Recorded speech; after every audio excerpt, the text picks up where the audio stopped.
நிறைய பேர் வந்து எரிக்காம புதைப்பாங்க. என்னைக்காவது வந்து பாவம் பண்ணிட்டு நாள் மாதிரி ஜட்ஜ்மெண்ட் டே வந்து எழுதி கொடுப்பாங்க. அதே மாதிரி வந்து எகிப்தில் இருக்கக்கூடிய மன்னர்களையும் நம்ம எப்படின்னா சாதாரணமான ஆளா இவரு ஒரு சாதாரணமான இவர் நம்ம அப்படி புதைச்சிட முடியுமான்ட்டு அவங்க அப்ப கண்டுபிடிச்சிருக்காங்க. அறிவியல் தொழில்நுட்பம் இருக்கு பாருங்க. அந்த அந்த பிரமிடில் இருக்கக்கூடிய உள்ளே வச்சிருக்கக்கூடிய மம்மீஸ் சொல்லக்கூடிய அந்த பெட்டிகளையும் அதில் வைக்கப்பட்டிருக்கக்கூடிய சுற்றி வைக்கப்பட்டிருக்கிற மன்னர்களுடைய பிணங்களை நான் பார்த்திருக்கேன். நான் வந்து பிரிட்டன்ல பார்த்திருக்கேன், அமெரிக்கால பார்த்திருக்கேன், இது நான் ஜெர்மனியிலே பார்த்திருக்கேன். நான் வந்து எகிப்துக்கு போற இந்த என்னுடைய ஒரு ப்ரோக்ராம் வந்து ஒரு சூழல் வந்து பயணத்தை செய்ய வேண்டிய சூழல் ஏற்பட்டது. ஆனா இந்த மம்மீஸை வந்து நான் வந்து லண்டன்ல, ஜெர்மனியில, யூஎஸ்ல பார்த்தேன். அவ்வளவு அருமையா இன்னைக்கு அந்த பிணத்துல வெளியே எடுத்து அதை எம்ஆர்ஐ பண்ணிக்கிறேன். அதுல ஏதாவது டிஎன்ஏ கிடைக்குமான்னு பார்த்துருக்கேன். அந்த அளவுக்கு மூலிகை எல்லாம் போட்டு ஒரு காட்டன் துணிகள் அதுக்குன்னு தனியா இருக்கக்கூடிய துணியை சுத்தி அந்த வயிற்றுல இருக்கக்கூடிய அவன் வந்து எதை நினைச்சு செஞ்சாங்கன்னே தெரியல. வயிற்றுல இருக்க குடல்கிட்ட தான் எடுத்துட்டு மூளை இந்த மாதிரி அழிவு போற மெட்டீரியல்லாம் எடுத்துட்டு மீதி உள்ள வந்து கெட்டு போவாம மூலிகை மருந்துலாம் வச்சு அதை பாடம் பண்ணி அப்படியே சுத்தி தைலத்திலேயே முக்கி ஒரு பெட்டிக்குள்ள வச்சு அதை வந்து வேலைக்கு போனவர்கள் ஒரு பெட்டிக்குள்ள வச்சு அதை இன்னொரு பெட்டியை வச்சுட்டு வச்சுக்கிறோம். அதுல வந்து அந்த அவ்வளவு வேலைப்பாடு அந்த பெட்டியில அந்த பெட்டியை புதைக்கிற அந்த பிரமிடுக்குள்ள வந்து என்ன வச்சு போச்சாங்கிறதா முடியும். என்ன வச்சு போச்சாங்கன்னா வைரம், வைடூரியம், செல்வம் என்னென்ன இருக்கும். வைரம், வைடூரியம், என்னென்னமான ஆபரணங்கள், தங்கம் இதெல்லாம் வச்சு ஏன்னா செத்ததுக்கான ஏதாவது செலவு வந்துருச்சுருவீங்க. ஜிபே பண்ணி விட அப்படின்னு ஏதாவது பண்ணி விடுறதுக்காக செலவுக்கு மாதிரி. அது மட்டும் கிடையாது. அவர் இறந்துருக்கவர் யாரு? மன்னன். அவரு திடீர்னு டீ கேட்டாரு, காஃபி கேட்டாரு, என்ன பண்றதுன்ட்டு அவர் போய் அடிமை பெண்கள், ஏராளமான பணிப்பெண்களை அந்த இறந்து போவனுடைய உடலோடு வைத்து அந்த பிரமிடில் புதைத்தார்கள் என்பதுதான். இந்த பிரமிடை கட்டுவதற்கு எத்தனை அடிமைகள் வேலை பார்த்திருக்கார்கள். இன்னைக்கு போடுறான், இன்னைக்கு நேஷனல் ஜியோகிராபிக் சேனல்ல காட்டுறான். இந்த பிரமிடை தூக்கி நிறுத்துறதுக்கு எவ்வளவு கிரேன் யூஸ் பண்ணிட்டு காட்டுறான். எந்தவித கிரேன் இல்லாத காலத்துல மனித உழைப்பை வச்சு அவங்க எப்படி கட்டியிருப்பாங்க, எவ்வளவு பேர் எத்தனை வருஷம் வேலை பார்த்திருப்பாங்க, எவ்வளவு பேர் சுரண்டப்பட்டிருப்பாங்க, அங்க எத்தனை பேர் புதைக்கப்பட்டிருப்பாங்க. இதை பார்க்கும்போது எனக்கு வந்து நைல் நதி கரை நல்லா பயங்கரமா இருக்கு அப்படிங்கிறத விட அது ஒரு பயங்கர நாகரிகமா என்னால மதிக்க முடியும். அதனுடைய அந்த நாகரிகத்தினுடைய நோக்கம் என்னவா இருந்தது அப்படின்னு பார்க்கும்போது அங்கதான் நீங்க வித்தியாசம் புரிஞ்சுக்கணும். என்னை மாதிரி ஆகலாம் கூப்பிடுறதுக்கு அவர் வந்து தாமசா கூப்பிட்டா வந்துருவேன். ஆனா ஒரு பெரிய உலகத்துல பெரிய பணக்கார கூப்பிட்டா கூட போக மாட்டேன். என்னுடைய கேரக்டர் எதை மதிக்கிறது எதை மதிக்கிறாரு தெரியல. அது மாதிரி இப்ப நான் உலகத்தை விழா கூட வருஷம் திருப்பி வந்திருக்கேன். அதை வந்து விஷயத்த சொல்றேன், சொந்த கதைக்கு போயிட வேண்டாம். எகிப்திலே இருக்கும். இப்ப எகிப்திலே ஒரு லெவல் மேல என்னால அதை ஈடுபட முடியல. இந்த வீடியோ பார்த்து எழுத்துக்களோட ரொம்ப அதிகமான எழுத்துக்கள் இந்த எகிப்திய நாகரிகத்தையும் இந்த சுமேரிய நாகரிகத்திலிருந்து அதை படிச்சு கூட பார்த்துட்டாங்க. எகிப்திய நாகரிகத்துக்கு அங்க பயங்கர பெரிய பெரிய பெரிய கோட்டை சுவர்கள், பெரிய பேலஸ்டா இருக்கு. திங்கள் ஞாயிறு இந்த திங்கள் கடவுள்கள்லாம் கோயில்லாம் இருக்கு. பெரிய அரண்மனைகளா இருக்கு, ராஜாவுடைய அரண்மனை. அந்த மக்கள் எப்படி வாழ்ந்தாங்க, சாதாரண மக்கள் வாழ்ந்தாங்க, எப்படி வாழ்ந்தாங்கிறது எந்த விதமான ஆதாரம் இல்ல. பெரிய கோட்டைகள், பெரிய அரண்மனை, பெரிய கோயில்கள்லாம் இருக்கு. இதுதான் சுமேரிய நாகரிகம். அதே காலகட்டத்தில் இந்த பகுதியில் சிந்துவெளி நாகரிகம். சிந்துவெளி நாகரிகத்திலிருந்து வணிகம் பண்ற, ஏற்றுமதி பண்ற வியாபாரி சுமேரியாவுக்கு போய் வணிகம் பண்றதுக்கு அங்க ஆதாரம் கிடைக்கும். ஏன்னு கேட்டீங்கன்னா சிந்துவெளி மாதிரி இருக்கக்கூடிய எடுத்து இங்க மாதிரி இருக்கிற பானையா அங்க எடுத்துட்டு போய் அங்க ஒரு குடியேற அமைப்பிச்சு போகும்போதே 2 மொழியும் தெரிஞ்ச ஒரு மொழிபெயர்ப்பாளரை கூப்பிட்டு போயிருக்கான். சிந்துவெளியில இருந்து வியாபாரம் பண்ணவன். அவன் மொழி தெரியாது, இவன் மொழி அவனுக்கு தெரியாது. ஒருத்தருக்கு வந்து 2 மொழியும் தெரியும். இந்த மாதிரி மொழிபெயர்ப்பாளரை கூப்பிட்டு போய் சொல்றது அவன் கேட்டு சொல்றது இப்படி வியாபாரம் பண்ணியிருக்காங்க. அவங்க வியாபாரம் பண்ண பொருள்கள்ல இந்த காலத்துல வந்து நம்ம நினைக்கிற மாதிரி இப்ப பழைய கப்பல்களா இருக்குல்ல, ஆழமான பிட்சி வாட்டர், அதாவது ப்ளூ வாட்டர், ஆழ்கடல்ல போற பெரிய கப்பல்லாம் இருக்கு. நிலக்கரி ஏற்றிட்டு ஒரு மாதிரி கப்பல் நாவாரி மாதிரிதான் சின்னதா. அது கடற்கரையை ஒட்டி தான் போகும். அந்த கடற்கரையை ஒட்டி போனா வழி தவறுறதுக்காக தெரிஞ்சுக்கிறதுக்காக 2 பறவைகள் வச்சுருக்காங்க. அந்த பறவை அது வந்து 2 பறவையை கட்டி விட்டுருப்பாங்க. அந்த சிந்துவெளி குறிப்பிலே ஒன்று இருக்கும். ஒரு படகு, அந்த படகுல ஒரு ஆளு, மேல 2 பறவை இருக்கு. எப்பயாவது டவுட் வந்தோம்னா நம்ம சரியா தான் போயிட்டு இருக்கோம், எந்த சைடு தர இருக்குன்னு சம்பந்தப்பட்ட அந்த 2 பறவையும் அவுத்துடுவோம். அது அப்படியே பறந்துட்டு எந்த திசையை நோக்கி பறக்கும், பறந்து திருப்பி வந்து இங்க உட்காந்து எந்த திசையை நோக்கி அது பறந்துச்சோ அந்த பக்கம் தான் தர இருக்கு. அது வந்து காம்பஸ் கருவிகள் கண்டுபிடிக்கிறதுக்கு முன்னால இது ஒரு திசை காட்டும் கருவி மாதிரி இந்த 2 பறவைகள். இதுதான் இன்னைக்கு கூட ஒரிசாவில் புறாவோட போலீஸ்லயே புறா பிரிவு கொண்டு இருந்துச்சு. புறா காலை கட்டி வந்து அதை போய் தவற கொடுத்துருவோம். அது மாதிரி பருந்து காலில் புறா காலில் தான் நிறைய தடவை செய்தி கொடுத்துருவாங்க. இந்த மாதிரிலாம் நம்ம இருந்திருக்கோம்.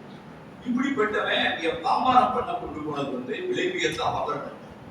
விலை உயர்ந்த ஆபரணங்கள்ல என்ன ஒரு வசதினா, சிந்துவெளி மக்கள் ஏற்றுமதி பண்ணதிலேயே ரொம்ப அதிகமான எடை உள்ளது எருமை மாடு தான். எருமை மாடு இந்த உலகத்தில் ஒரு வீட்டு பிராணியாக வளர்க்கப்பட்ட டொமஸ்டிகேட் செய்யப்பட்ட இடம் சிந்துவெளி பண்பாடு தான் உலகத்தை. இன்னைக்கு தேதிக்கும் உலகத்தில் இருக்கக்கூடிய எருமை மாடுகளில் 90 விழுக்காடு தெற்காசியாவில் தென்கிழக்கு ஆசியாவில் மட்டுமே இருக்கிறது. அதிலும் 80-90 விழுக்காடு இந்தியாவில் இருக்கிறது. இதை வளர்ப்பு பிராணியாக வளர்த்தவர்கள் சிந்துவெளி மக்கள். இவன் கொண்டு போய் அந்த எருமையை போய் அங்க விட்டுறான், ஏற்றுமதி பண்றான். ஏன்னா அவங்க ஊர்ல ஒரு புது மாடு இருக்கு, வெப்பா இருக்கு அப்படின்னு சொல்லி இதை கொண்டு போய் போடலாம். தேக்கு மரத்து செஞ்ச பறவைகள் கொண்டு போறாங்க, கதவு செய்யறது. இந்த 2 தான் கனவான பொருள். மீதி எல்லாம் ஆடு மட்டும் தான் போவான். அவன் மைக்கெட்டுல மடிச்சு கொண்டு போவான். அதெல்லாம் விலை உயர்ந்த ஆபரணங்கள், அணிகலன்கள்.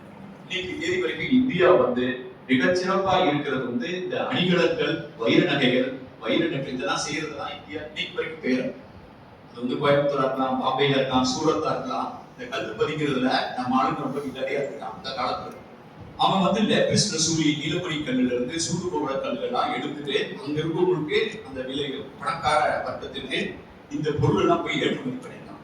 இதை ஏற்றுமதி பண்றதுல என்ன ஒரு வசதி கேட்டீங்கன்னா, வெயிட் கூட கூடாது. அதாவது லோ வால்யூம், ஹை வேல்யூ, மதிப்பு அதிகமா இருக்கும், எடை கம்மியா இருக்கும். அதுக்கு அதை எப்படி கேட்டீங்கன்னா, நம்ம சென்னைலாம் போனீங்கன்னா அந்த வடசென்னை பகுதியில தான் அந்த தங்கம், வைரம் இதெல்லாம் வந்து கொள்முதல் பண்றதுக்கு மொத்த வியாபாரிகள் தயாரிக்கும். இந்த ஸ்ட்ரீட் இந்த சவுகார்பேட்டை ஏரியாவில் இருக்கும். அதனுடைய சிதறில் பெரிய கடை வைக்கிறதுலாம் நம்ம இங்க மாதிரி இதுல டீ நகர்ல அங்க இருக்க கடையெல்லாம் இருக்கும். நம்மளாம் போய் செய்கூலி இல்லை சேதாரம் சொல்லி சேதாரம் வாங்கி வருவோம், வாங்கிட்டு அது வேற விஷயம். ஆனா இந்த ஏரியால இருக்கிற மட்டும் அன்பாட்டுக்கு வருவாங்க. என் ஃப்ரெண்டு கூட ஒருத்தர் தொழில் பண்ணிட்டு இருந்தாரு. அன்பாட்டு போவோம், கையில நடந்து போவான். அவனை பார்த்தா ஒரு பயங்கரமான ஒரு மெட்டீரியல் கொண்டு வர மாதிரியே தெரியாது. சும்மா கையில கத்திரிக்காய் காய் எடுத்துட்டு வர மாதிரி வருவான். கடையில வந்து நுழைவான், கையில இருந்து எடுத்து விட்டுறான். இந்த கையில இருந்து எடுத்து விட்டுற மெட்டீரியல் ஒரு 15 கோடி கொடுத்து மெட்டீரியல் நிறைய கல்லு விட்டுனா இருக்கும். ஏன்னா இப்ப நான் ஆளை பார்த்தா அந்த மாதிரி தெரியலையே, சாதாரணமா வந்தானா அதுதான் அந்த திறமை. சிலர் வந்து பணத்தை வந்து நகையெல்லாம் கையால தெரியாது. நான் ரொம்ப கிட்டத்தட்ட எத்தனை வருஷத்துக்கு முன்னாடி பாண்டியன் எக்ஸ்பிரஸ் வந்து தெரியல. நான் பொதுவா சென்னைக்கு திருச்சிக்கு ஒரு மீட்டிங்கு, அங்க இருந்து கார்ல வந்து என்னுடைய சகோதரி தங்கை இருக்கு, அதுல தான் நான் வருவேன். தொடர்ந்து இங்கே தங்கினது கிடையாது, நான் படிச்சதுலாம் மதுரையில தான் இருந்து. அப்ப நான் ரொம்ப வருஷத்துக்கு முன்னால நீங்க தான் பாண்டியன் எக்ஸ்பிரஸ் வந்து நான் படிக்கிறேன். அப்ப நீங்க சிலருக்கு வந்து இந்த பணத்தை இந்த நகையெல்லாம் கையால தெரியும். அவன் வந்து வந்ததுல இருந்தே வண்டியில இருந்து உட்கார்ந்து இருந்தே பையன் தடை பார்த்துக்கிட்டே இருப்பான், அல்லது ஒரு பையன் வச்சுட்டு அந்த பையவே பார்த்துக்கிட்டு இருக்கான். அந்த பையன் பார்த்துக்கிறது, இந்த கையை தட்டி பார்க்கறதுல இருந்து ஏதோ வெயிட்டா ஏதோ வச்சிருக்காண்டான்னு இன்னொன்று தெரிஞ்சு போயிடும். அவன் தூங்குற வரைக்கும் அதை போயிட்டு கட்டிட்டு போயிடுவான். இது முடிக்கிறதுலயே. ஆனா அது என்ன பாத்தீங்கன்னா ரொம்ப இந்த மாதிரிதான். இது இந்த நாணய மதிப்பு தான் இறந்துச்சுல 2036 நாளைக்கு முடிஞ்சு பாத்தீங்கன்னா உங்க பணம்லாம் ஒண்ணு கிடையாது சொன்னாங்க. அப்ப சொன்னப்ப நிறையாருமே 1000 கோடி 2000 கோடி 3000 கோடி வச்சிருந்தாரு, 10,000 கோடி வச்சிருந்தாரு, அது திருப்பி காசாட்டிட்டான். திருப்பி அதே கருப்பு பணமா கொண்டு விட்டான். 30,000 40,000 வீட்டுல சுருவாட்டை சேர்த்து வச்சிருந்தா எனக்கு போன் போட்டாங்க, டெல்லிக்கு இது வந்து போன் போட்டு என்னடா என்ன கேட்கறான்னு கேட்டா, பெரிய இந்த மாதிரி பெரிய தொகை வச்சிருப்பானு நம்மகிட்ட ஐடியா கேட்கறான்னு கேட்டு, அப்ப ஆபத்துல இருக்கானு கேட்டா எவ்வளோடா இருக்கு, 30,000 ரூபாய் இருக்கேன். 30,000 ரூபாய்க்கு போன் போட்டவங்க தான் பார்த்துட்டாங்க. ஆனா அவங்க 10,000 கோடியை போற பொருளை மாத்தி விட்டாங்க. அது மாதிரி திறமையானவங்க இந்த வியாபாரம் பண்ணிட்டு இருக்கீங்க வணிகம். அப்ப வணிகத்துல சிறந்த ஒரு பண்பாடு. இந்த பண்பாட்டு வந்து அந்த பண்பாடு அந்த சொன்ன அடிமைகளை புதைச்சாங்க, மன்னர்களை புதைச்சாங்க, அரண்மனை கட்டினாங்க, ராஜாவுக்கு பெருசு வீடு கட்டினாங்கன்னா சிந்துவெளி பண்பாட்டுல அப்படி பிரமிடு இல்லை, அப்படி பெரிய அரண்மனைகள் இல்லை, ராஜா வீடு தனியா இல்லை. கோட்டை பகுதியில் இருக்கு, அந்த ஆபீசர் பொது இடங்கள்லாம் இருக்கு, அங்கதான் தானிய களஞ்சியம், பெரிய அரங்குகள், பெரிய கட்டடங்கள்லாம் இருக்கு. அடுத்து வந்து லோயர் டவுன் சொல்லியிருக்கு, அங்க கைவினைஞர்கள் வணிகர்கள் எல்லாம் இருக்காங்க. 2 பகுதியிலுமே குப்பை தொட்டி இருந்துச்சு. நான் எந்த பிரமிடை விட, எந்தனுடைய அரண்மனையினுடைய ராஜாவுடைய அரண்மனையை விட பொது சுகாதாரத்தை மதித்த ஒரு குப்பை தொட்டியை நான் அதிகமாக மதிக்கிறேன். அருமையான வடிகால் இருக்கு வீட்டுல. கிரவுண்ட் ஃப்ளோர்லயும் வீடு இருக்கு, ஃபர்ஸ்ட் ஃப்ளோர்லயும் வீடு இருக்கு. அதுல கழிப்பறை இருக்கு. கழிப்பறை பக்கத்துல லேசா தண்ணி ஊத்தி கழுவிக்கிறதுக்கு ஒரு மாதிரி ஒரு இது மாதிரி இருக்கு. ஃப்ரெஷ் இல்லைன்னா கூட தண்ணி வச்சுக்காங்க. அதுல இருந்து இவன் வந்து ஃப்ரெஷ் பண்ணி இது பண்ணி விட்டானா அது எல்ஜாயிண்ட் மாதிரி போட்டு அந்த இதுல மேல முதல் மாடியில இருந்து எல்ஜாயிண்ட் வந்து ஒரு பைப்ல தண்ணி வருது. அது கீழே வந்து சாக்கடை விழுந்து அது போய் ஒரு பெரிய சாக்கடை போகுது. அது அதை விட பெரிய சாக்கடை போய் டவுன் விட்டு வெளியே போகுது. அதாவது கழிநீர் வடிவு. நல்ல நீர் தனியா வருது நகரத்துக்குள்ள. எல்லாரும் குளிக்கிறதுக்கு ஒரு கழிப்பறை இருக்கு. உடம்பு துணியை மாத்திக்கிறதுக்கு தனித்தனி சின்ன தடுப்பு சூழல் இருக்கு. அந்த அந்த பொது குடிப்பொருட்களோட தரையில வந்து வலிக்கி விட்டுறாம சொரன்னு போட்டுருக்காங்க. ஆன்டி ஸ்கிட் டைல்ஸ் மாதிரி போட்டுருக்காங்க. அந்த ஒரு டைல்ஸ்க்கு இன்னொரு டைல்ஸ்க்கு நடுவுல தண்ணி லீக் ஆகாம இருக்கிறதுக்கு இந்த பிட்டுமன் அப்படின்னு சொல்ல அந்த தார் உள்ள நம்ம ரோட்ல போற தார் அது வந்து ஒரு இதுல இருந்து கிடைக்கிறதா ஒரு எண்ணெய் டீசல் உள்ள அந்த பிட்டுமன் சொல்லுவாங்க. அந்த மண் அந்த அந்த அந்த அந்த குறுன்னு இருக்கும். அந்த இதுல அந்த பிட்டுமன்லயே தார் கலந்துருக்கும். அப்படிப்பட்ட ஒரு மண்ணை கண்டுபிடிச்சு அதை லேசா உருக்கி சூடாக்கி இந்த ரெண்டு டைல்ஸ்க்கு நடுவுல வந்து அதை அப்படியே இழிவு விட்டான்.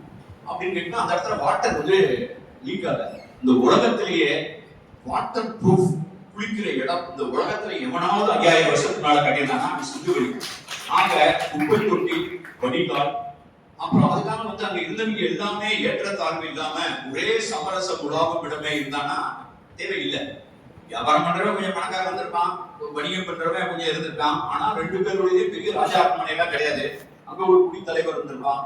எல்லார் வீட்லயும் குப்பை தொட்டி இருக்கு, எல்லார் வீட்லயும் கழிப்பறை இருக்கு, எல்லார் வீட்லயும் கிணறு இருக்கு. கிணறு வீட்டுக்குள்ள இருக்கு, கிணறு இருக்கு. நம்ம ஊர்ல பார்த்துருப்பீங்க, வீட்டுக்குள்ளேயே கிணறு இருக்கும். வீட்டுக்குள்ளேயே கிணறு, வெளியில கிணறு. இப்படிப்பட்ட ஒரு பண்பாடு மக்கள் சார்ந்த ஒரு பண்பாடு. இந்த சிந்து வெளியில நீர் எவ்வளவு முக்கியம் சொன்னா, இந்த சிந்து வெளி ஒரு நாள்ல வந்தல மெகர்கால் ஒரு 8000 வருஷம் 7000 வருஷமா கொஞ்சம் கொஞ்சமா மாறுது. முதல்ல வந்து சும்மா மண்ணு வீடு தான் கட்டுறாங்க. அப்புறம் வந்து செங்கல் பண்ணாங்க, பச்சை செங்கல், சுடான செங்கல் வச்சு வீடு கட்டிட்டாங்க. அப்புறம் ஒரு ரூம் 2 ரூம் வச்சு வீடு கட்டிருக்காங்க. காலப்போக்கில் வந்து வெள்ளத்தில் அந்த பகுதியுடைய பெரிய அபாயமே வந்து வெள்ள அபாயம் தான். சிந்து நதி அங்க இருக்கு, 5 நதிகள். நீங்க யாராவது கூகுள் பண்ணி பாருங்க, முகஞ்சோதரா ஃபிளட் அப்படின்னு போட்டு நீங்க கூகுள்ல யூடியூப்ல பாருங்க. நீங்க 2010, 2009, 2010 2 வருஷம் தொடர்ந்து அந்த பயங்கரமான மழை வெள்ளம். முகஞ்சோதரா அகழாய்வு தடையன் அந்த தளமே அப்படியே மூழ்கி போய் தண்ணிக்குள்ள கிடந்துச்சு. அப்படின்னா யோசிச்சு பாருங்க எவ்வளவு வெள்ளம் உண்டு. ஒண்ணு நீர் அதிகமானதால் ஏற்பட்ட வெள்ளம், அல்லது மழை பெய்யாததால் ஏற்பட்ட வறட்சி. ஏதோ ஒரு வகையில் சிந்துவெளி பண்பாடு நலிவடைந்ததற்கு நீரின் பெருக்கமும் நீரின் இன்மையும் காரணமாக இருந்திருக்கிறது. அதனால்தான் சிந்துவெளி புனல் என்று சொல்கிறேன். அந்த புனல்ல இருந்து தன்னை காப்பாற்றுகிறதுக்காக அந்த பண்பாடு கண்டுபிடித்த ஆக சிறந்த கண்டுபிடிப்பு தான் சுத்த செங்கல். இந்த உலகத்துடைய முதல் விஞ்ஞானி யாரா இருப்பான்னு நினைக்கிறீங்க? ஆர்டிபிஷியல் இன்டெலிஜென்ஸ் கண்டுபிடிச்சவனா, அல்லது டெலிபோன் கண்டுபிடிச்சவனா, அல்லது அல்லது தாமஸ் ஆல்வா எடிசனா, அல்லது ஐன்ஸ்டீனா? இந்த உலகத்துடைய முதல் விஞ்ஞானி பானையை கண்டுபிடிச்சவன் தான். பானையை கண்டுபிடிக்கப்பட்டு கிடையாது, அந்த பானையை சுட்ட பானை.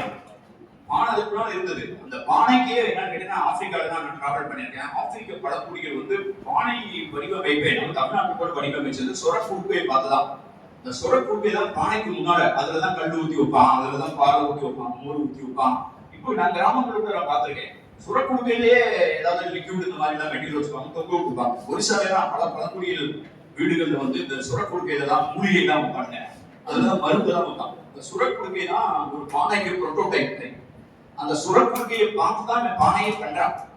அப்ப அந்த பானை வந்து தண்ணி பெஞ்சதுன்னா அந்த சுடாத பானை வந்து திருப்பி இதாயிரும். அப்ப சுற்ற பானையை கண்டுபிடிச்சவன் தான் முதல் விஞ்ஞானி. அப்புறம் செங்கல் செஞ்சா பாருங்க, சுட்ட செங்கல் அவன் செஞ்சது முதல் விஞ்ஞானி.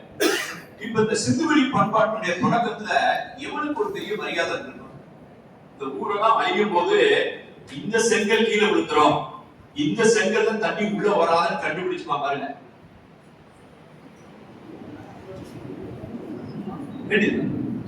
இந்த சுட்ட செங்கல் தான் ஒரு பெரிய கண்டுபிடிப்பு. அதை செஞ்சவன் அந்த தொழில்நுட்பத்தை தெரிஞ்சவனுக்கு எவ்வளவு மரியாதை இருக்கு. எப்படி படிச்சவனுக்கு மரியாதை இருக்குல்ல, படிச்சவனுக்கு ஒரு மரியாதை இருக்குல்ல. படிச்சவனா மதிக்கிறோம், ஒரு வேலை பார்க்கறான்னு மதிக்கிறோம், ஒரு தொழில்நுட்பம் ஒரு என்ஜினியர் தான் மதிக்கிறோம். நீங்க யோசிச்சு பாருங்க, முதல்ல தான் ஜாதி கீதிலாம் பார்ப்பாங்க, ரொம்ப இல்லாத கதையெல்லாம் பேசுவாங்க. டிவி வந்துருச்சு. டிவியை ரிப்பேர் பார்க்கறவங்க எல்லாருக்கும் ரிப்பேர் பார்க்க தெரியும். எல்லாத்தையும் ஜாதி கேட்பான். அவன் பணத்துல தண்ணி எடுத்து ஜாதி பார்ப்பான். எலக்ட்ரீசியன் டிவியில ரிப்பேர் பண்ணா டிவி அடுப்படி பக்கத்துல இருக்கும், பெட்ரூம் பக்கத்துல இருக்கும். டிவியில போனா டிவியை தொட்டு தான் வேலை பார்க்கணும், பக்கத்துல வேலை பார்க்கணும். அவனை உள்ள விடாம நீ வெளியில இருந்து நீ தீண்டாமை பார்த்தீங்கன்னா ஒரு டிவி நீயா வச்சுக்கிற வேண்டியதா? அப்ப எப்படி இந்த மாதிரி புதிய நவீன கண்டுபிடிப்புகள் ஜாதி எதுனா அடிச்சு உடைச்சு தூக்கி போடும்.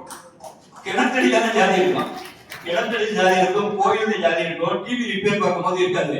டிவி ரிப்பேர் பார்க்கும்போது வடிவேல இதுல இருந்து நாய் போட்ட மாதிரிதான் அவன் யாருனாலும் வந்து ரிப்பேர் பார்த்துட்டு போவான். ஆக நீங்க வந்து இந்த மாதிரியான ஒரு அமைப்புல இந்த ஏற்றத்தாழ்வுகள் கொஞ்சம் இருந்திருக்கும், வர்க்கம் சார்ந்த பிரிவு இருந்தாலும், ஆனால் இது ஆக சிறந்த ஒரு அருமையான பண்பாடா இருந்திருக்கு. அதுல ஒரு கட்டாயம் இந்த சுட்ட செங்கல் சத்தியாகிரகம், மானசமயமா மரியாதை. சரி, இது ஒரு பக்கம் வச்சுட்டு இந்த இந்திய துணைக்கண்டத்தில் 2 பேர் தான் இந்த சிந்துவெளி நாகரிகத்துக்கு உரிமை கொண்டிருக்காங்க. உண்மையே சிந்துவெளி நாகரிகம் இருந்ததே தெரியாத காலம் ஒன்று இருந்துச்சு. அது என்னன்னு கேட்டீங்கன்னா 1924. இந்த 1924ஆம் ஆண்டு செப்டம்பர் மாசம் 20ஆம் தேதி இந்த ஜான் மார்ஷல்ங்கிறவரு லண்டன்ல அறிவிச்சார், இங்க இப்படி ஒரு நாகரிகம் இருக்குடா, ஹரப்பா மோஜோதாரோட. இது வேதங்களுக்கு முற்பட்டது, வேதங்களோடு தொடர்புடைய இல்லாதது, அநேகமாக அது திராவிடி. அது 1931 அறிக்கையில சொன்னாரு, 1924 அறிவிச்சாரு. அதே 24 எஸ்கே சட்டர்ஜிங்கிற வங்காள மொழி அறிஞர் இங்க வந்து ப்ரீ டிராவிடியன், நான் டிராவிடியன், திராவிடிக்குங்கிறார்.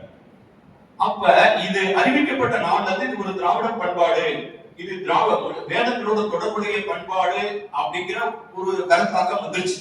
அதுக்கு எதிராக பூசுறாங்க, அது வேற விஷயம். ஆனா தொடக்கத்துல இருந்து இந்த உரையாடல் வருது. சரி, இந்த அறிவிப்பு வர்றதுக்கு முன்னாடி நம்ம என்ன நினைச்சுட்டு இருந்தோம்? இந்த அறிவிப்பு எவ்வளவு முக்கியமானது, இதை நாங்க ஏன் கொண்டாடுறோம், இதை ஏன் தலையில தூக்கி வச்சு கொண்டாடுறோம், ஏன் வந்து தாமோசத்தை தமிழ்நாடு முழுவதும் எடுத்துட்டு போச்சு, இயற்கை மாண்புமிகு தமிழ்நாடு முதல்வர் ஜான் மார்ஷல் இந்த உலகத்திலேயே எங்கேயாவது ஒரு இடத்துல சிலை இருக்குன்னு சொன்னா, இந்த உலகத்திலேயே ஒரு இடத்துல சிலை இருக்குனாலும் சென்னையில மட்டும்தான். அந்த ஜான் மார்ஷல் புதைச்ச இடத்தை தேடி நான் போனேன். 24 சுந்தரம் போனோம். அவன் பிரிட்டன்ல போய் அவர் சொந்த ஊருக்கு போய் ஒவ்வொரு கல்லறையா தேடி பார்த்தோம். கடைசி அந்த ஊர்ல போய் ஒரு மியூசியத்துல போய் கேட்டு கொஞ்சம் கொஞ்சமா தகவல் சொல்லும்போதுதான் கேள்விப்படுறோம். அவர் 1958 நான் பிறந்த வருஷம் அவர் இறந்தப்ப அவர் வந்து எரிக்கல, புதைச்சிட்டாங்க. புதைக்கல, எரிச்சிட்டாங்க. புதைச்சிருந்தா கல்லறை கிடைக்கிறதுக்கு தேடி பார்த்துருப்போம். ஏன்னா அப்ப வந்து விடுதலை இந்த போருக்கு பின்னால, உலக போருக்கு பின்னால அந்த ஐரோப்பிய நாடுகளில் வந்து எரிப்பது, புதைப்பது என்பது ரொம்ப காஸ்ட்லி. அதுக்கு யாரும் குடும்பத்துல பெரிய செலவழிச்சாதான் புதைக்க முடியல, எரிச்சுவாங்க. அது இவரே தான் சொன்னாரான், இந்தியாவிலே ரொம்ப வருஷம் நானே எரிச்சுக்கிறான்னு சொன்னாருன்னு தெரியல. அவரை புதைக்கல, எரிச்சுட்டாங்க. அவருக்கு ஒரு நினைவு சிலை 7 அடி சிலை, வெண்கலத்துல 7 அடி பீடம், மொத்தம் 15 அடி இருக்கிற இடம் அருங்காட்சியகம். அந்த அருங்காட்சியகத்துக்குள்ளதான் ஆதிச்சநல்லூர் அலெக்சாண்டர் ரீட் தோன்றின பொருள் இருக்கு. அந்த அலெக்சாண்டர் ரீட் தோன்றின பொருள் எந்த அருங்காட்சியகத்தில் இருக்கோ அந்த அருங்காட்சியக வாசல்ல காவ காக்குற மாதிரி ஒரு அனௌன்ஸ்மெண்ட் பண்ற மாதிரி ஜான் மார்ஷல் நிறுத்தப்பட்டார். இந்த உலகத்துல வேற எங்கேயாவது நிறுத்திருக்கியா? அல்லது வேற எங்கேயாவது இந்த மொழிக்கு படிச்சா $1 மில்லியன் வாங்கிட்டு போன யாராவது சொல்லியிருக்காங்களா? அதுக்கு முடிஞ்சு போன வருஷம் செப்டம்பர் மாசம் 20ஆம் தேதி கீழடியில் வந்து சிந்துவெளி நாடு அப்படின்னு கொண்டாடினோம். இதை வந்து 100 இடங்கள் தமிழ்நாட்டில் கொண்டு சென்றிருக்கிறார்கள். நான் 101வது கூட்டத்தில் மதுரையில பேசினேன். தங்கம் ரமேஷ் ஒரு பெண் வந்து திருப்பூர்ல போராட்டங்கள்லாம் சிந்துவெளி போட போட்டுருக்காங்க. நான் 3 நாளைக்கு முன்னால கூட திருப்பூர்ல பார்த்தேன். இப்ப இந்த சிந்துவெளி குடும்பங்களில் பேசக்கூடிய பொருளா இருக்கு அப்படின்னா, இந்த அறிவிப்பு வர்றதுக்கு முன்னால கிணப்பை ஊர்ல கிழக்கு பய நாட்டாம மாதிரி இந்த நாட்டுல இருக்கிற எல்லாருமே ஒரு காட்டு மராண்டி மாதிரி. இந்த வேதங்களை படிச்சவங்க தான் வந்து எல்லாத்தையும் நாகரிகமாயி பண்பட்டு திருத்துறது முடியும். எல்லா கதையில பாருங்க, ராமாயணத்துல பாருங்க, கதையில ராஜா வர்றாரு, கடைசியில் மகாபாரதம் ராமாயணங்க என்ன கதைங்க? ஒரு குடும்ப சண்டை. ஒண்ணு யாரு நம்ம ஒய்ஃபை வந்து பணைய வச்சு கட்டு சூழோட விளையாட சொன்னது? உன் நாட்டை வச்சு விளையாடுறது நீ யாரு? உன் அண்ணன் தம்பியை வச்சு விளையாடுறது நீ யாரு? சரி, அண்ணன் தம்பி தான் வச்சு விளையாண்ட, பொண்டாட்டி வச்சு விளையாடுறது நீ யாரு? நாட்டையும் அட வச்சா. அப்ப இவங்களுக்குள்ள சூதாட்டு விஷயமா நடந்த ஒரு சண்டையில இந்தியாவை 18 நாள் சண்டை போடுச்சுங்க. அதுல ஒரு குருச்சேத்திரம், அதுல ஒரு பகவத்கீதை. இதுதான் இந்த நாட்டுக்கான ஞானம் சொல்லும். ராமாயண சண்டை என்ன? திருப்பி குடும்ப பிரச்சனை. உங்களுக்குள்ள என்ன பஞ்சாயத்து பண்ணிட்டு போங்க, யாரு முடி சூடுறது, யாரு முடி சூடாம போடுறதுன்னு. அது இந்த நாடு ஃபுல்லா இருக்கக்கூடிய மத்தவங்க என்னாச்சு? இங்க மாநகர படைகள், மாநகர படைகள் வேற யாரும் நினைக்கிறீங்க? நான் ஒரிசால வேலை பார்த்திருக்கேன். இந்த தண்டகாரண்யம்ங்கிற பகுதி ஃபுல்லா நான் போய் ராமநகர்ல எங்கடா கோயில் இருக்கு எல்லாத்தையும் தேடி கண்டுபிடிச்சுதான் அவர் சொன்னார் பாருங்க பேரு என்ன இல்லைன்னு. அந்த ஏரியா அந்த கதை சொன்னா அந்த ஏரியாவே பேசப்பட்டு முடிஞ்சு போச்சு. நமக்கு அதுக்கு சம்பந்தமே கிடையாது. இந்த இலங்கைக்கு அந்த இலங்கைக்கு சம்பந்தமே கிடையாது. இன்னைக்கு ஒருத்தர் போட்டிருக்காரு பேஸ்புக்ல, அகஸ்தியர் சீதைக்கு தமிழ் சொல்லி கொடுத்தாராம். நீ போட்டிருக்காங்க பேஸ்புக்ல போட்டிருக்காங்க. படிச்சுட்டு வரும்போது வண்டியில வரும்போது பார்த்தேன். ஏன்னா சீதைக்கு அகஸ்தியர் தமிழ் சொல்லி கொடுத்தாருன்னா சீதை தமிழ்ல பேசினாங்களா? அப்படின்னா வாழ்க்கையில் அந்த மாதிரி அடையாளம் உங்களுக்கு தெரியலையே. அப்ப நீ அகஸ்தியர் எதுக்கு திருப்பி மேலே ஏத்துற? அதனாலதான் போன வருஷம் நானு அகஸ்தியரை தோல்வித்து காட்டி ஒரு புத்தகமே போட்டிருக்கோம். நீங்க எத்தனை பேர் படிச்சீங்கன்னு தெரியல. அகஸ்தியர் ஒரு வீல் பார்வன். ஆக சிந்துவெளி அறிவிப்பு வருவதற்கு முன்னால் நமது தலையில் மிளகாய் அரைக்கப்பட்டது. நமது பொது புத்திக்குள் எல்லா கதைகளும் திணிக்கப்பட்டன. நாம் அதை உண்மை என்று நம்பிக்கொண்டிருந்தோம். அப்படி ஒரு வரலாறை மீட்டெடுத்த தருணம் தான் ஜான் மார்ஷல். அப்ப இல்லைன்னா அப்ப அந்த நாகரிகத்துக்கு சில அடையாளம் இருக்குல்ல. அந்த நாகரிகத்துடைய அடையாளம் தான் அங்க இருந்த மக்கள். என்னை துரத்திய கேள்வியும் நான் செய்த ஆராய்ச்சி என்ன, 50 லட்சம் பேர் இருந்தாலும் 30 லட்சம் பேர் இருந்தாலும் ஏதோ ஒரு காரணத்தினால சிந்துவெளி அழைச்சி வச்சு மொழி தெரியல. வியாபாரம் மந்தமாயிருச்சு, அல்லது வறுமை வந்துருச்சு, வறட்சி வந்துருச்சு. கொஞ்சம் வியாபாரம் பண்ணாம வேற எங்கேயாவது கொள்முதல் பண்ண ஏரியாவுக்கு வேற ஏரியா போகலாம். இங்க இருக்க வேற ரங்கூனுக்கு போனது மாதிரி, இங்க இருக்க வேற இடத்துல போய் விவசாயம் வியாபாரம் பண்றதுக்கு ஐரோப்பா போனது எங்கேயோ போனது மாதிரி வசதிகளோட போயிருக்கான். விவசாயம் பண்ண எங்க போயிருக்கான்? நிலத்தை தூக்கிட்டா போவேன், அவன் அங்கேயேதான் தங்கியிருப்பான். அப்ப புது மொழி வந்திருக்கும், புதுசா குதிரை வந்திருக்கும், புதுசா மொழி வந்து அந்த மொழிக்கார பழகிட்டா. இப்ப நான் ஒரியா பேசுவேன், எழுதுவேன், படிப்பேன். என் தொழில் விஷயமா நான் ஒரிசாவுக்கு போனதுனால நான் கூட பேசுறேன். ஆக அந்த மக்கள் எங்கும் போய்விடவில்லை. சிலர் போயிருப்பாங்க வெவ்வேறு இந்தியாவின் வெவ்வேறு பகுதிகளுக்கு, சிலர் தங்கி இருப்பாங்க. தங்கி இருந்தவர்கள் மொழிகளை இழந்தார்கள். நடந்து சென்றவர்கள் தங்களோடு தங்களது நாகரிகத்தை எடுத்துச் சென்றார்கள். இந்த நாகரிகத்தை எடுத்துச் சென்றதுக்கு அடையாளத்தை எங்க கண்டுபிடிக்கிறது அப்படின்னு சொன்னா இலக்கியத்தினால கண்டுபிடிக்க முடியும். இப்ப இந்த சிந்துவெளி என்னுடையதுன்னு சொல்றது 2 பேர் யாரு? ஒண்ணு திராவிட மொழி, தொழில்தமிழர்கள், தொழில்தமிழ் இலக்கியம் ஒண்ணு. ரெண்டாவது இது சரஸ்வதி நாகரிகம், தண்ணி கீழே ஓடிட்டு இருக்கு, இப்பதான் நதி காணாம போச்சு, இங்க இருந்தவங்க எல்லாம் வேதம் பேசிக்கிட்டு இருந்தாங்க அப்படின்னு சொல்ற இன்னும். இந்த 2 பேர் தான் கேண்டிடேட். வேட்பாளர் 2 பேர் தான். போட்டி உனக்கு எனக்கு பேசிட்டு அது மாதிரி 2 கேண்டிடேட் தான். இந்த 2 கேண்டிடேட்ல நான் எடுத்துட்டு வரேன். என்னுடைய ஆய்வு பேர் என்ன? நான் சங்க இலக்கியத்தை எடுத்துட்டு வரேன், நீ வேதத்தை எடுத்துடுவான், நீ எந்த இதிகாசத்தை வேணா எடுத்துடுவான். சிந்துவெளியினுடைய அடையாளம் என்ன? சிந்துவெளியினுடைய முதல் அடையாளம் அது வேளாண்மை சார்ந்த ஒரு பொருளாதாரம். வேளாண்மை இல்லாம எவனுமே, நேற்று கூட நான் திருக்குறளை பத்தி மாநாடு போட்டோம். என்னுடைய பாட்டை நீங்க சிந்துவெளி இதுல போய் கூகுள்ல போய் பாத்தீங்கன்னா பாலகிருஷ்ணன் உழவர் கீதம் ஒரு பாட்டு வரும். கடைகளில் காய்கறி விளையாது, என்னதான் பசியாலும் காகிதத்தை ரூபாய் மட்டும் நீங்க திங்க முடியாது. விவசாயம்னா விவசாயம் பண்ணி தான் ஆகணும், நீங்க வேளாண்மை பண்ணி தான் ஆகணும்.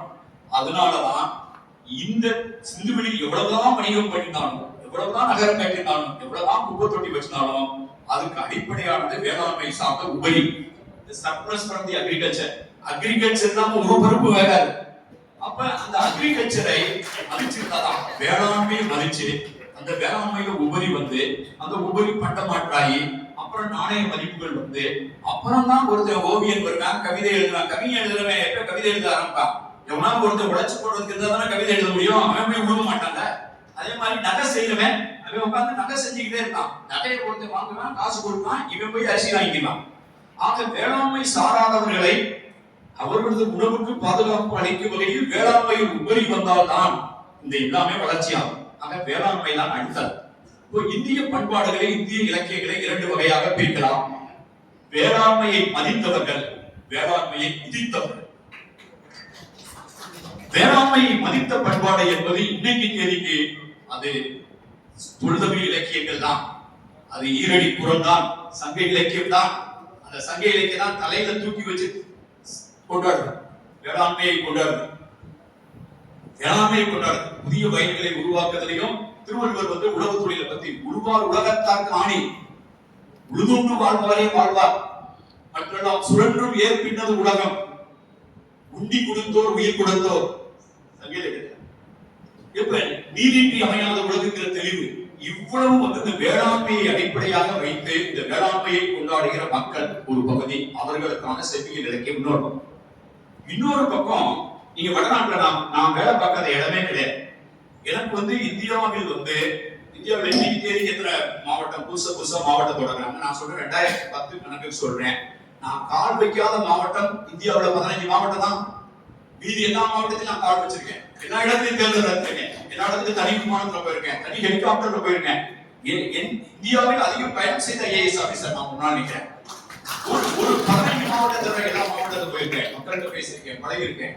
அங்க எல்லாம் இருக்கக்கூடிய வடமாநிலங்களில் இருக்கக்கூடிய உயர் ஜாதிகளை பாத்தீங்கன்னா அந்த ஜாதியை பிரிக்கிறதே 2 வகையா பிரிப்பான். என்ன பிரிப்பான் கேட்டா, கலப்பையை தொட்டவன், கலப்பையை தொடாதவன். பிராமணர்கள் 2 வகை உண்டு. கலப்பையை தொட்ட பிராமணர்கள், கலப்பையை தொடாத பிராமணர்கள். கலப்பையை தொட்டவன் மட்டமானவன், கலப்பையை தொடாதவனே உயர்ந்தவன். அதுலயும் வேதங்கள்ல பாத்தீங்கன்னா அவனை பொறுத்தவரையில வந்து சிலருக்கு ரிக்வேதம் மட்டும்தான் வேதம், மற்ற வேதத்தை ஒத்துக்கவே மாட்டான். அவனுடைய பேருக்கு பின்னால என் பேர் பாலகிருஷ்ணன், பாலகிருஷ்ணன் வேதின்னு வரும். வேதி அப்படின்னு வரும். சிலனுடைய பேரு ரிக்வேதின்னு வரும். அப்ப பாலகாரர் பட்டியலை பத்தி தெரியும். நான் பேர் போட்டு ரிக்வேதி வேதி மட்டும் போட்டா ரிக்வேதம் மட்டும் படிக்கிறவன். திவேதின்னு ஒருத்தன், 2 வேதங்களை உடையவன். ரிக் யஜூர், அவன் திவேதி. அந்த யஜூர் வேதத்திலேயே கருப்பு யஜூர் வேதம், வெள்ளை யஜூர் வேதம் ஒன்று இருக்கு. கிருஷ்ண யஜூர் வேதம், சுக்ல யஜூர் வேதம். இந்த கருப்பு யஜூர் வேதத்தை நீங்க படிக்கவே மாட்டாங்க. அந்த கருப்பு யஜூர் வேதத்தை படிச்சுட்டு இருக்கீங்க நம்ம ஏரியா கிடைக்கிறா, காஞ்சிபுரத்துல இந்த ஏரியால ஆந்திரா இந்திரால படிச்சுட்டு இருப்பாங்க. அடியன் படிக்க கலப்பையை தொடாத ராஜபுரத்தை விட மட்டமானவன். அப்போ ஒரு ஜாதியில் எவன் பெரியவன் எவன் சிறியவன் என்று தீர்மானிப்பதே அவன் உழுதானா உழவில்லையா, உழுதானா அல்லது உழுவித்து உண்டானா, அங்கதான் நில உடைமை இதெல்லாம் வரும். ஆனால் உழுபவனை தலையில் வைத்து கொண்டாடிய ஒற்றை செவ்வியல் சமூகம் இந்தியாவில் இருக்கிறது என்றால், ஒற்றை இலக்கியம் இருக்கிறது என்றால் சங்க இலக்கியம் ஒன்று. அப்ப சிந்துவெளியினுடைய அடித்தளம் வேளாண்மை என்றால், அந்த வேளாண்மையை கொண்டாடாதவன் அதற்கு எப்படி சொந்தம் கொண்டாட முடியும்? சரி, அதற்கு அடுத்து நகரம். இந்த வேளாண்மை பெரிய நகரம் ஆயிடுச்சு. நகரத்தை பத்தி உனக்கு தெரியுமா? ரிக்வேதத்துல எங்கேயாவது நகரத்தை பத்தி இருக்கா? பெரிய நகரங்களை பத்தி இருக்கா? குப்பத்தொட்டியை பத்தி தெரியுமா? வடிகாலை பத்தி தெரியுமா? நீ கேள்விப்பட்டிருக்கியா? பெரிய தெருக்களை பத்தி கேள்விப்பட்டிருக்கியா? ஊரை 2 பிரிச்சு டவுன் பிளானிங் பண்ணிருக்கியா? எதுவுமே தெரியாது, எதுவுமே இல்ல. ஆனா இந்த இந்தியாவில் எழுதப்பட்ட ஒரு இலக்கியம் நகரம் நகரம் நகரம் நகரம் என்று. சிற்றூர் இருக்கு, பெரூர் இருக்கு, மூதூர் இருக்கு, புதுவூர் இருக்கு, தொள்ளூர் இருக்கு. இப்படி பன்மையான நகரங்கள் இருக்கு, பேரூரும் இருக்கு. அந்த பேரூர் ஒரு பெரிய வாழ்வியல் பெருமிதத்தை கொண்டாடுகிறது. அதுல பல மொழிகளை பேசுறேன். நான் எப்படி சொன்னேன், சிந்துவெளியில இருக்கிறவன் மொழிபெயர்ப்பாளரை கூட்டிட்டு சுமேரியாவுக்கு போய் வியாபாரம் பண்ணான்னு சொல்லணும். அதே மாதிரி பட்டினப்பாளையங்கிற சங்க இலக்கியத்துல சொல்லுது, மொழிபட பெருகிய பரிதியில் தேயத்து, மொழிபட பெருகிய பரிதியில் தேயத்து புலப்பெயர் மக்கள் கடந்து இனிது உரையும் முட்டா சிறப்பின் பட்டினம் பெறினும் அப்படின்னு பட்டினம் பாசம். அப்படின்னா என்ன அர்த்தம்? புலம்பெயர்ந்து வந்த பல்வேறு மொழிகளை பேசுகிற மக்கள் இலக்கமாக இசைந்து ஒன்றாக கூடி வாழ்கிற எங்கள் நகரங்கள் இருக்கு. ராமாயணத்துல இருக்கா, அது வேதங்கள் இருக்கா? சங்க இலக்கியம் நகரங்களை வாழ்கிறது. எங்கேயாவது ஒரு ஊர்ல ஒரு முதல் காப்பியத்தை எழுதும் போது திங்களை போற்றுதும், ஞாயிறு போற்றுதும், மாமலை போற்றுதும், பூம்புகார் போற்றுதும். பூம்புகார் டவுன்ரா? பூம்புகார் என்ற நகரை போற்றி இன்னொரு இலக்கியம் இருக்கிறதா? மதுரை காஞ்சின்னு ஒரு பேரு, பட்டினப்பாளையம் ஒரு பேரு, நகரங்களின் பெயரால் எழுதப்பட்ட இலக்கியம். ஒரு பெண் அழகா இருந்தா கூட உனக்கு என்ன தோணும்? பொண்ணு அழகா இருக்கான்னு தோணும். அவ அழகா இருக்கிற பார்த்தோம்னா இவள் பார்க்கும்போது தொண்டி நகரத்தை போல, தொண்டி துறைமுகத்தை போல அழகாக இருக்கிறாள் அப்படின்னு ஒரு பொண்ணு பார்த்துக்கலாம். தொண்டி அண்ணல் ஒவ்வொன்றும் சொல்லும் போது கொட்டை மாதிரி அழகா இருக்கா, தொண்டி மாதிரி இருக்கா, அந்த பூர் மாதிரி இருக்கா, இவருடைய நெற்றி இந்த நகரத்தினுடைய தெரு மாதிரி இருக்கு, அவ்வளவு பொலிவா இருக்குன்னு. எங்கேயாவது ஒருத்தருக்கு ஒரு பொண்ணை பார்க்கும்போது ஒரு டவுனுடைய ஸ்ட்ரீட் யாவும் வச்சுன்னா அவன் டிஎன்ஏ நகரம் இருக்குன்னு அர்த்தம். இப்ப போய் நீங்க சொல்லுவீங்களா, நீ வட மதுரை மாதிரி அழகா இருப்பாங்க, அந்த மாதிரி பார்க்கும்போது பாண்டி பஜார் மாதிரி அழகா இருக்க, அல்லது நீங்க திருச்சி மலைக்கோட்டை மாதிரி சூப்பரா இருக்க சொல்ல முடியாதுல, சொன்னா சண்டைக்கு வரும். ஆனால் சங்க இலக்கியத்தில் ஒரு பெண்ணை வர்ணிக்கும் போது ஒரு நகரத்தின் நினைவு வருகிற அளவுக்கு அவருடைய சிந்தனையில் நகரம் ஏறி போய் ஊறி போய் இருந்தது. அப்ப நீ எங்கேயாவது நகரத்துக்கு எழுதியா? அது ஒரு நகர நாகரிகம்னா சரி. இந்தியாவுடைய மக்கள் தொகையை 2ஆக பிரித்துக் கொள்ளலாம். ஒன்று கடல் அறிந்தவர்கள், கடல் அறியாதவர்கள். அதாவது ocean knowing people ocean not knowing people, those who do not know the ocean. இந்திய மக்கள் தொகை எடுத்து பாருங்க, இந்த தென்னிந்தியா ஃபுல்லா இங்க குஜராத்ல இருந்து தொடங்கியதை திராவிட குஜராத் என்று சொல்கிறேன். திராவிட குஜராத், திராவிட மகாராஷ்டிரால இருந்து ஆந்திரா, அந்த பகுதி ஃபுல்லா பாத்தீங்கன்னா இந்த சைடு ஒரிசா வரைக்கும் இந்த தீபகற்ப இந்தியா ஃபுல்லா கடல். சிலருக்கு 2 பக்கம் கடல், நமக்கு 3 பக்கம் கடல். கடலே பார்க்காத சிலர் இருப்பான். கங்கை சமூலில மத்திய பிரதேஷ், உத்தரப்பிரதேஷ்ல அவன் கடலை கதையில மட்டும் தான் கேட்டுட்டான். அப்ப போய் ஒரு 2-3 வருஷத்துக்கு நான் சென்னைக்கு வந்திருக்கும் போது பீச்சில் இருந்தேன். ஒரு 7-8 பேருங்க நல்லா வேலையில ஐடில வேலை பார்த்தாலே தெரியுது. ஐடில வேலை பார்ப்பேன், வட இந்தியாக்காரங்க. நான் பொதுவாக வந்தா பேச்சு கொடுப்பேன். பொதுவாக வட இந்திய வடகிழக்கு பெண்கள் மட்டும் ஹோட்டல்ல வேலை பார்க்கறவங்க, நீ எந்த ஊருமா, நீ இங்க சென்னையில எவ்வளவு நாளா இருக்கீங்க, நீ நல்லா இருக்கீங்களா, நல்லா நடத்துறீங்க நான் கேட்பேன். ஏன்னா நான் அந்த வடகிழக்கு இந்தியாவில் கால் வைக்காத இடமே இருக்கு. ஒரு மிஜோரத்துல இருந்து ஹோட்டல்ல வேலை பார்க்கிற பொண்ணு மிஜோரத்துல, நீ மிஜோரம் சொல்ற மிஜோரத்துல எந்த ஊருமா அப்படின்னு கேட்கும்போது, நான் அந்த ஊருக்கு போயிருக்கேன், அந்த ஊருக்கு போயிருக்கேன், உங்க ஊருக்கு போயிருக்கேன்னு சொல்றது அவ்வளவு சந்தோஷம். மணிப்பூர்ல இந்த ஊருக்குலாம் போயிருக்கேன்னு சொல்றது இந்த பிள்ளைங்க ரொம்ப சந்தோஷப்படும். சென்னையில எங்களை யாரும் இன்ட்ரீட் பண்றது இல்லை சார், எங்களுக்கு டெல்லியில எங்களை அவமானப்படுத்துற மாதிரி படுத்துறது சொல்லுங்க. நான் இந்த மாதிரி அவங்களோட பேசுவேன். உங்க ஊருக்கு நான் போயிருக்கோமா, எங்க ஊருக்கு போயிருக்கோமா, எங்க ஊர்ல நல்லா இருக்கியமான்னு கேட்பேன். அப்ப 7 பேர் கடல்ல வந்து காலை வச்சு நினைச்சிட்டு இருந்தாங்க. அவங்க பார்த்தோம்னு தெரிஞ்சவங்க வேற ஏரியாக்காரங்க அப்படின்னு கூப்பிட்டு கேட்டேன், எங்க வேலை பாக்குறீங்க, ஐடியில் வேலை பாக்குறீங்க. அவன் சொல்லமா கடலை எப்ப பாத்தீங்க? முதல்ல நாங்க சென்னைக்கு வந்ததுனால சார் கடலையே பார்த்தோம். அந்த 7 பேருமே கடல் முதல்ல பார்த்ததே ஐடியா வேலைக்கு வந்திருக்காங்களாம். அப்ப இந்திய மக்கள் தொகையை 2 விதமாக நீங்கள் பிரித்தீர்கள் என்றால், கடலை நேராக அறிந்தவர்கள், கடலை அறியாதவர்கள். இந்த இந்தியாவில் இருக்கக்கூடிய செவியல் இலக்கியங்களில் கடல் அறிந்த இலக்கியம், கடல் அறியாத இலக்கியம் என்று 2ஆக பிரித்தீர்கள் என்றால், இன்னும் சொல்ல போனால் உலகத்தில் கடலை நுட்பமாக அறிந்த ஒற்றை செவியல் இலக்கியம் சங்க இலக்கியம் என்று நான் தொடர்ந்து பேசுகிறேன். கடல் மீன் துஞ்சும் நல்ல ஞாபகம், கடல் மீன் கூட தூங்குற நடுராத்திரியான். உடனே நான் டவுட் வந்து இந்த மீன் பற்றி ஆராய்ச்சி பண்ணோம்னா, கடல் மீன் தூங்குமையான்னு கேட்டேன். அவன் தூங்கும், நடுராத்திரில அப்படியே தண்ணியில மிதந்துகிட்டே தூங்குவோம். சில மீன்கள் தூங்குங்க. அதான் சங்க இலக்கியத்துல பதிவு பண்ணும். சங்க இலக்கியத்துல சுறா பிடிக்கிற பத்தியும், மீன் பிடிக்கிற பத்தியும், கருவாடு வைக்கிற பத்தியும், வலைகளை பற்றியும், ஏற்றுமதி பத்தியும், பொன்னோடு வந்து கரியோடு பெயரும், ஒரு கப்பல் எப்படி நதிக்குள்ள நுழையும், கடலுக்குள்ள நுழையும், அவ்வளவு இந்த ஏற்றுமதி வணிகத்தையும் கடலையும் அறிந்த ஒரு ஒற்றை இலக்கியம் சங்க இலக்கியம் தான். அப்ப கடலை அறியாதவன் சிந்துவெளி பண்பாட்டை வளர்த்திருக்க முடியுமா? அப்ப சிந்துவெளி பண்பாட்டினுடைய உரிமை கோர யாரிடம் இருக்க முடியும்?